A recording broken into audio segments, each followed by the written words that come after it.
Okay, a little more detail here, motion pictures.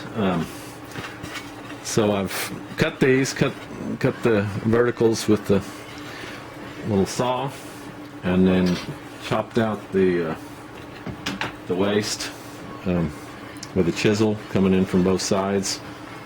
But the way you get rid of the waist on these ends is something I just wanted to show now. So you can see I've made the cuts and I've marked it. It's very important to mark because it's so easy to forget, especially when you're doing the pins.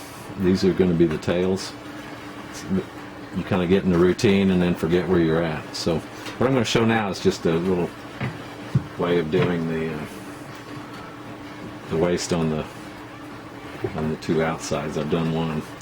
So again, no joiner's bench, but these quick grips work good. I've just got a little right angle bracket here I clamp to the bench that I do have. And then I went around with the marking gauge to scribe the line all the way around, and it's supposed to be just a shade deeper than the thickness of the mating panel, the mating board. And that's so when it's all put together you can plane down the end grain and make it look nice. Now I've barely left any extra. Again, this will all be hidden. So I did go around with the marking gauge on the top, and I'm just going to strengthen that with a knife.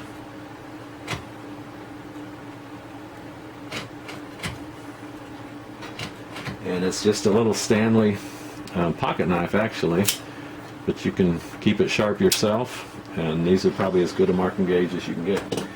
Then with a wider chisel, come in, and I'm not really holding it the most comfortable angle, but just so you can see it.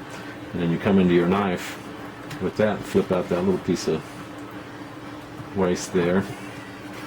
And now you've got an edge for your saw to ride on, so it's easy to make that cut quite accurately.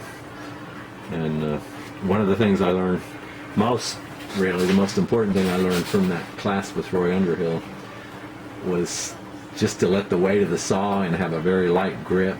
So he would go around and tell us to saw like a butterfly and plane like a bee. And that's helped me with all kinds of things, including hacksaws and all kinds of cutting. So, and now this is actually a crosscut saw, so it really does a nice job of this crosscut application.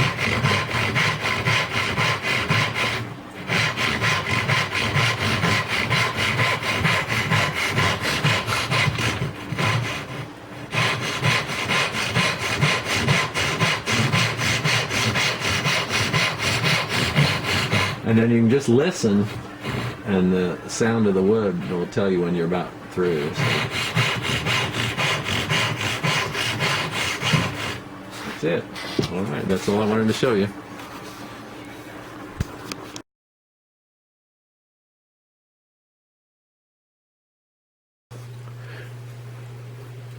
Okay, so I've transposed the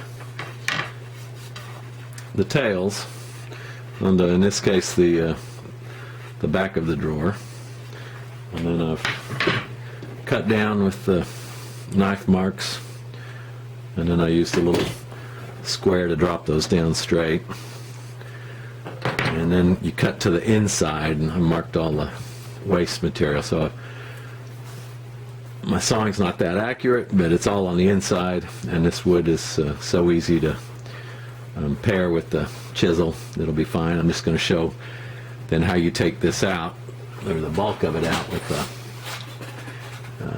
fret saw or coping saw. So you just lift it up just a little bit so you can make the corner, and then you just start turning.